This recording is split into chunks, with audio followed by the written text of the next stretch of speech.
So I shouldn't have done that. I shouldn't have looked up Junction 17 cars on the internet for reviews. Possibly should have done it before I went to view this car and then walked away.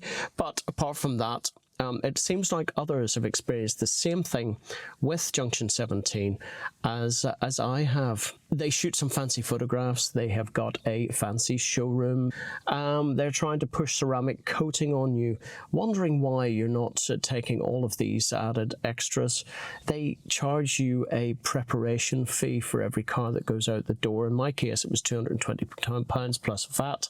But as of this moment, they have failed to prepare the car as I would expect. One of the things, the TPMS sensors, the tire pressure monitoring sensors that were agreed pre-sale weren't fitted. That's kind of a £400 cost to me, should I have to do that down the line. Other things, the MOT, which is the UK kind of roadworthiness thing, wasn't completed. So I don't know if this car is fit for the roads. It's got a couple of months MOT left on it, which is why I've booked the car into BMW North Oxford for a full inspection. That pending, I really, really want to love this car. The way the dealership has performed so far is making me really, really nervous about this car.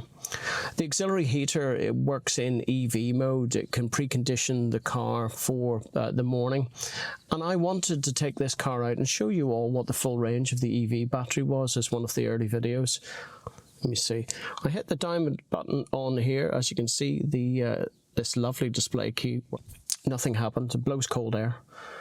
So it's one of three things. It could be the high voltage battery not sufficiently charged, but it's not, it's full. It could be the 12 volt battery, which controls the control unit, which controls the heater, or it could be the heater itself, which is actually heated by the 400 volt system. I really, really hope it's not the auxiliary heater. I did a quick Google and it's buried in below the battery. It's an expensive part, requires sophisticated bleeding and all the rest of it, and I really, really don't want to go down that route. 12 volt battery is the first place to start, really. So despite emailing Junction 17 on a couple of email addresses and chasing it up, we're a week down the line and I've got absolutely no response whatsoever. So because I can't effectively use the car in EV mode, I really want to, and I want to be able to precondition it and use it as it should. So it's essentially, there's a legal term, not fit for purpose. I'm still within the recourse of getting my money back within 30 days. But looking at some of the reviews, some people have lost their car, they've kept their money, and they've had really to fight in order to do that. Should Junction 17 go out of business or go bankrupt, whilst they have both, then I don't want to stand to lose £34,500 in the process whilst I try to claim the money back legally. Probably in a better position that I just fix it myself and then sue them through the money courts for the costs incurred in that. So that's kind of where I'm thought, in the absence of anything. What they try to do is force on a warranty onto you. Now, that warranty is not specifically tailored for a complex vehicle like this, certainly not EVs, and I really wonder if anything is covered of any substantial amount, let alone auxiliary heaters and maybe wiring. What I want to be is positive. I really want to be positive. I want to love this car. I want to enjoy it for many years to come. Let's get into it. Let's get that battery changed and let's see what happens and where we're going to go from this.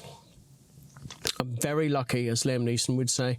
I've got a very specific set of skills, and that comes to diagnosing and working on cars for years and years, although it's not my primary job, if those of you who's followed me for a long time. No, but I love cars, I love working on them, and I've yet to be beaten, so you know what, I'm a stubborn little bugger, and I'm going to give it a go. I'm Ed, this is Backroad Hero, and this is Electric Dreams, which are becoming a little bit of a nightmare. But anyway, hopefully nightmares you wake up from, sniff the reality of the day, and then get on with things. So let's be positive. Let's hope this little simple fix will do the trick. The next morning. BMWs are kind of unique that they change their charging cycle over the lifetime of the battery, which is why you've got to register a new battery to the car. So there we go, we've got 5 errors. Error memory, DME, power management, okay, that's down to a voltage as well. Body domain, a terminal reset or shutdown, that's another voltage or kind of a backup. So a headlight unit, configuration incomplete, okay, I'm not sure what that's all about. And then integrated, that is the EDH, which is the auxiliary heater. And there we got 801387. It's degraded, which hopefully means it's not locked out, but we'll see that in the future. So essentially what I want to do is I'll clear all of these out. Okay.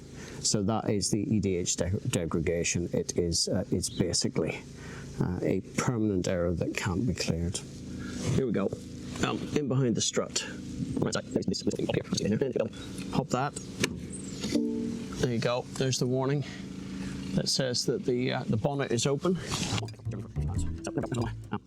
And it's really a two-handed job to lift it from there and from here on both sides. So there we have it, a screwdriver in the holes, one on the other side, and there's the battery. So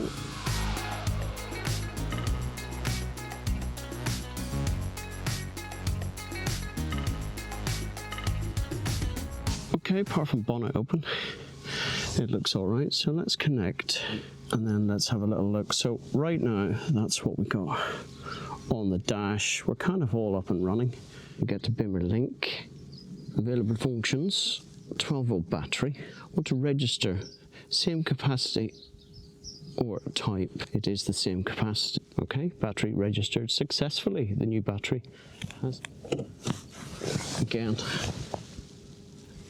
connect and connect.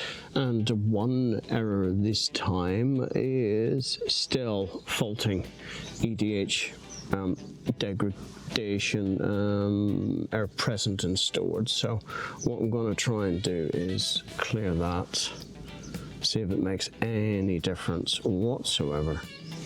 Okay, so it's coming straight back, the EDH degradation. So join me in the next video for an auxiliary heater change.